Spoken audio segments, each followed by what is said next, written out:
Dari tadi kita hanya membicarakan tentang karbohidrat yang baik dan layak dikonsumsi.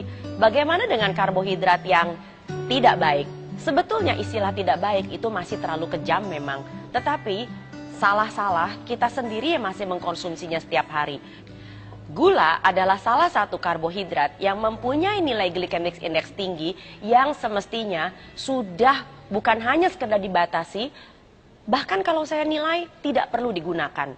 Kenapa demikian? Karena kita sudah menggunakannya dengan cara yang terlalu berlebihan. Bukan hanya sekedar untuk membuat teh, membuat kopi, tapi juga untuk berbagai macam makanan yang kita bikin setiap hari di dapur. Bahkan namanya saja sayur asem, tapi gulanya selalu harus ada 1 sendok makan. Kacau bukan? Jadi hindari sedapat mungkin pemakaian gula. Yang kedua adalah yang sering juga kita gunakan secara berlebihan adalah penggunaan tepung putih. Tepung putih bukan hanya sekedar terigu, tetapi juga ada sagu, masih ada tepung jagung, masih ada tepung tapioka. Prinsip dari semua tepung yang mengalami proses produksi itu disebut sebagai hasil refinasi. Bukan hanya tepung terigu, juga tepung beras. Mengapa demikian? Karena semua tepung ini dan produk gandum bukan dalam bentuk biji-bijian lagi, itu mempunyai nilai glycemic index yang masih tinggi dan sangat tinggi bahkan. Dan yang ketiga, yang sering kali kita juga masih gunakan secara berlebihan adalah beras putih. Beras putih mempunyai nilai glycemic index yang sangat bervariasi dari satu negara ke negara yang lain. Bahkan beras yang pulen, wangi, kristal itu adalah beras yang sudah melalui begitu banyak proses produksi, di mana bukan hanya sekedar kulit arinya sudah hilang, tetapi juga lembaganya sudah diambil untuk menghindari pembusukan yang terlalu cepat, bahkan sudah diberi pengharum, diberi pemutih bahkan. Sedemikian rupa sehingga beras kita sudah jauh dari bentuk aslinya yang semula. Apabila Anda betul-betul masih menginginkan adanya beras, makanlah beras pecah kulit. Tidak hanya beras merah, tapi disebut sebagai beras pecah kulit. Beras pecah kulit itu adalah beras yang masih menggunakan proses penumbukan yang secara alami yang masih ada di kampung-kampung. Bukan melalui proses penggilingan dan proses refinasi. Dan yang keempat yang masih seringkali juga pakai secara berlebihan adalah penggunaan berlebihan umbi-umbian. Umbi-umbian di dalam kasus tertentu mempunyai nilai glycemic index yang tinggi, terutama apabila digunakan dengan cara-cara yang tidak benar. Misalnya, banyak orang diabetes memilih makan kentang rebus. Padahal kentang kalau direbus, nilai glycemic index-nya semakin meningkat.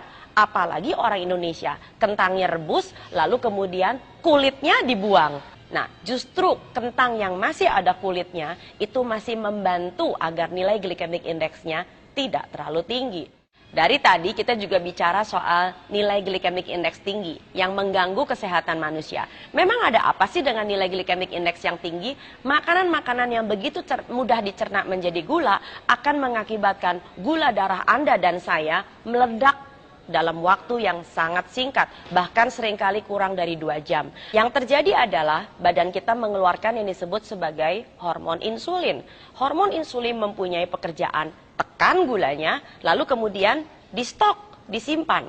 Nah, simpanan gula itu seringkali disimpan dalam bentuk yang disebut sebagai glikogen, entah itu di otot atau di dalam hati. Tapi jangan lupa, deposit di dalam otot dengan hati itu sangat kecil sekali. Jadi larinya kemana?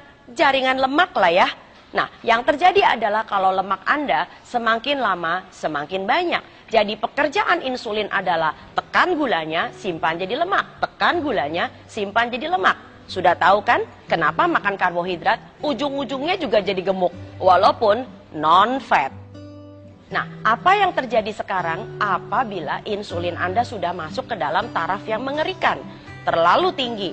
Yang pertama, risiko resistensi insulin akan terjadi, yaitu di mana insulin Anda sudah tidak mampu lagi untuk secara sensitif menekan kadar gula yang berlebih. Inilah awal kenapa seseorang mampu atau bisa menjadi penderita diabetes atau kencing manis tipe 2. Setiap kali terjadi peledakan insulin, maka diam-diam badan kita juga akan melakukan beberapa reaksi hormonal sesudahnya yang disebut dengan penyempitan pembuluh darah dengan segala macam akibatnya, termasuk rasa kesemutan, pertanda bahwa tidak efisiennya, tidak sufficientnya aliran darah sampai dengan ke ujung-ujung jari Anda. Lalu penyempitan pembuluh darah bisa juga terjadi bukan hanya di ujung jari, tapi di seluruh pembuluh darah besar Anda. Itu saatnya ketika hipertensi sudah mulai di depan mata. Apabila pembuluh darah Anda sudah mulai menyempit, bukan hanya sekedar di pembuluh darah sepanjang badan, tapi juga sampai dengan pembuluh darah otak, maka segala macam risiko akan mulai muncul.